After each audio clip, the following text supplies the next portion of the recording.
Marketers, your time is now. Amasis is on a mission to give power to the marketer. With Amasis, they want you to wield the ultimate marketing power. Amasis is an omni-channel customer engagement platform that connects more native channels than any other vendor in the market. Say farewell to one-size-fits-all campaigns. Amasis empowers you with personalized, data-driven strategies that captivate your audience and boost your bottom line. Just ask Adore Beauty, Pet Circle, Total Tools, and City Beach. They've experienced firsthand the game-changing impact of Amasis on their marketing efforts. Seize the reins of your marketing destiny today. Embrace Amasis and watch your business soar to new heights. Visit Amasis, that's EMARSYS, amasis.com now.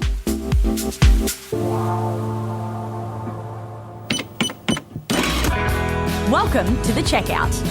We catch up with previous Add to Cart guests and ask them 5 quick questions to get to know them better and leave you with a little extra inspiration to get through your Friday. Here's your host, Bushy. Today's checkout features Justin Williams, Chief Customer Officer at black.ai.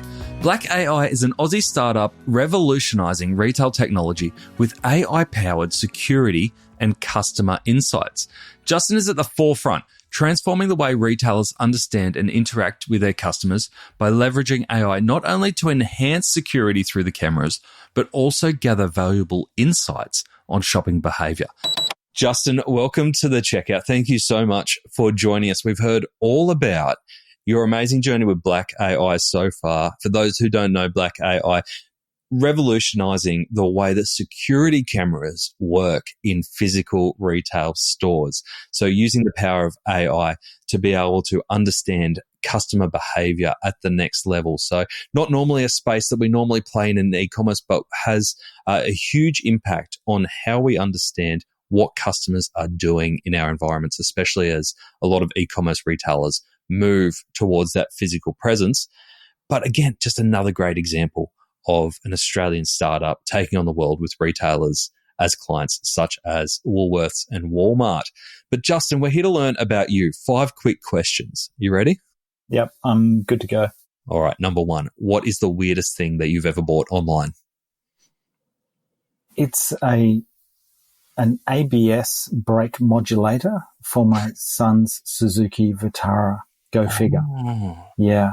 Okay. And did you install it yourself? No. I sourced the part directly, and this was a piece through eBay, that fantastic platform supplied to the local, workshop, because I bought my son's car secondhand, obviously, and it had very low kilometers on it. And one of the things that had seized up were the brakes, and the motor mechanic, as good as he is, threw up his hands and said, "Need one of these, don't know where to get it." So he come to the rescue. Oh, you've brought up a whole bunch of memories there from time at Super Retail Group and Super Cheap Auto, trying to get part finders to work online. It is one of the most archaic, and I'm not sure if it still is, but one of the most archaic pieces of data that exist in the world of retail is part finders and matching to cars. Lost a lot of years of my life to that project. All right, number 2, which retailer has most inspired you recently? I'm going to pick on Kmart here for this one. For me, the category really challenged. They've had Amazon nipping at their heels, but Kmart has reinvented itself and its line of product. It has its own line of product manufactured, I want to say, in like India, from memory. And they have transformed successfully in the face of e-commerce, and they are running a really successful model. So I don't personally shop at Kmart myself, but I do admire what they've done with the business, and I think their performance is really, it's really impressive. You heard my thoughts on Kmart in our main episode. My mission to you, and it stands, get those checkouts from the middle of the store right up front. Use those cameras for the greater good of everyone. Work out that customers hate the middle of the store. That's all I ask. That's all I ask. I think you made that loud and clear on the earlier session, Nathan, and noted. But, I really do. Some people strive for world peace. That's all I strive for. All right. We'll get checkouts close to the exit of the store. Thank you. All right, number 3, name a piece of tech that you or your e-commerce business couldn't live without. Honestly, Facebook Marketplace. And I get how some might respond to this, but truly and honestly, do you need to buy brand new, or can you find something that is pre-loved and the price is substantially better? And both for buying and selling.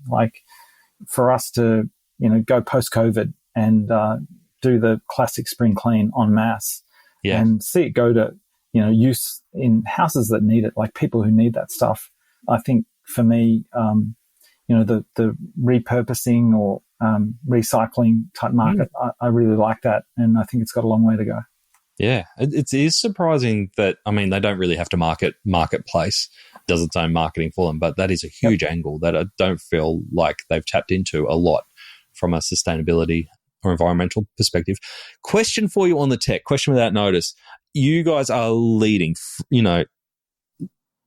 everything to do with AI. You are deep in the AI world. As a team, do you guys look at ChatGPT and go, we use that in our business? Or you go, that's kids play that tool.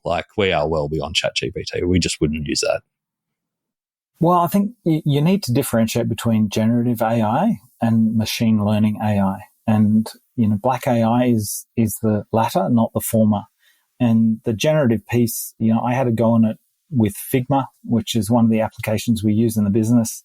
And, maybe it's an open AI supplier somewhere, but, I typed in the magic box and out came a really interesting, I didn't get the graphic that I wanted, but nonetheless, I went with it. So look, I think it is a thing. It is useful.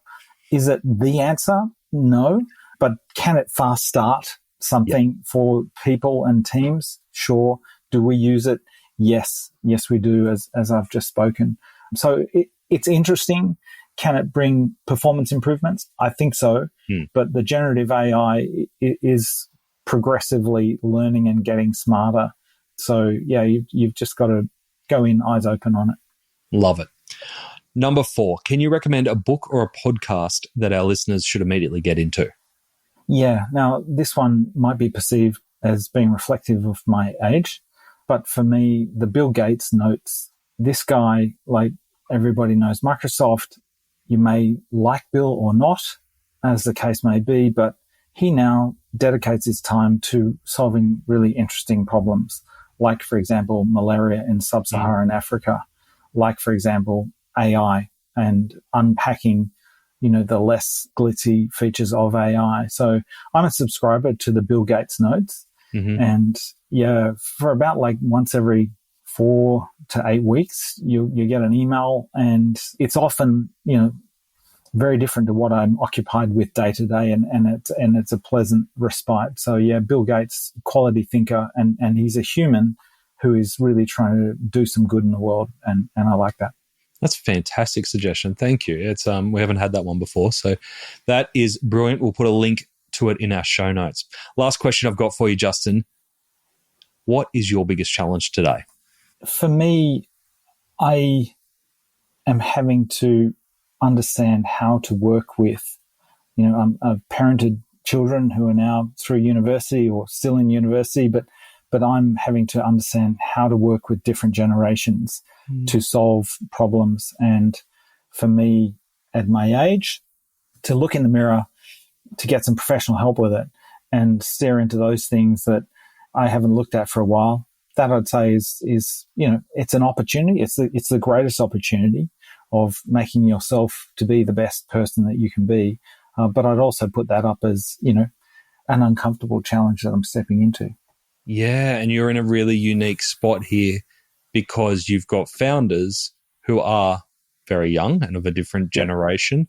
But then I can also imagine on the other side, you've got team members who are programmers, developers, who would also be very young with new ideas. So, you're in a really interesting spot there.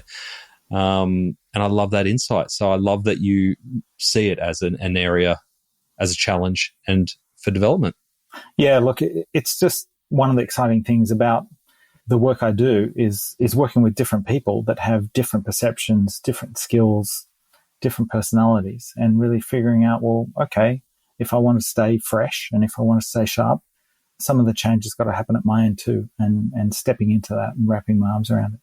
I can see you just turning into Benjamin Button of digital tech.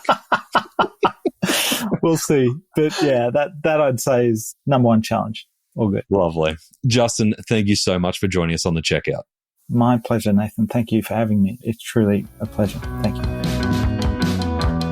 To hear more from Justin, jump over to the full episode where Justin breaks down how Black AI is turning old school CCTV cameras into powerful tools for real-time decision-making in the real world. Learn how their technology is helping retailers tackle loss prevention, enhance customer experiences, and maintain a focus on privacy in an increasingly data-driven world. It's an eye-opening look at the future of AI in retail, especially if you're looking at physical retail, and you won't want to miss it. Thanks for listening, and until next time, keep adding to cart.